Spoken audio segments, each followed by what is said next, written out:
Un foyer de DNCB, dermatose nodulaire contagieuse bovine, a été confirmé à Luby-Bettmont, un village des Hautes-Pyrénées limitrophe du Béarn et du Gers. Les éleveurs, notamment de la coordination rurale, ont manifesté ce matin pour dénoncer l'abattage du troupeau. À moins de 30 km de là, en Béarn, des mesures préventives ont été prises. Ce matin, la préfecture a annoncé la mise en place d'une zone réglementée, 50 km autour du foyer.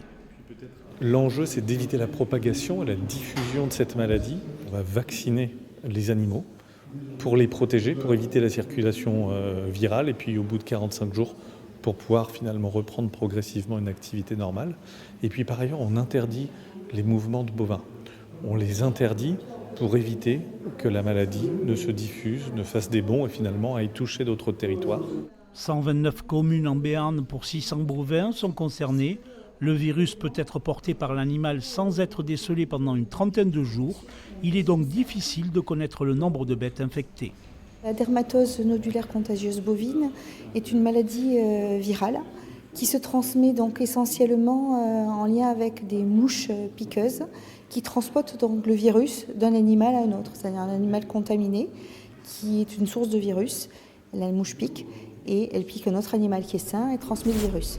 L'Europe oblige à l'abattage du troupeau en cas de DNCB. Parmi les syndicats agricoles, plusieurs sont contre. La coordination rurale avait manifesté début décembre à Pau, après l'apparition de plusieurs foyers en France. On est contre l'abattage. La maladie, on l'a et on va devoir vivre avec, on va devoir s'adapter avec. Donc soit ils veulent plus l'élevage français, ils le disent, donc ils abattent toutes les vaches, parce qu'on va en finir là. Ils vont pas pouvoir arrêter la maladie, c'est pas possible. Pour les éleveurs bovins concernés, les vaccins et les indemnisations sont pris en charge par l'État.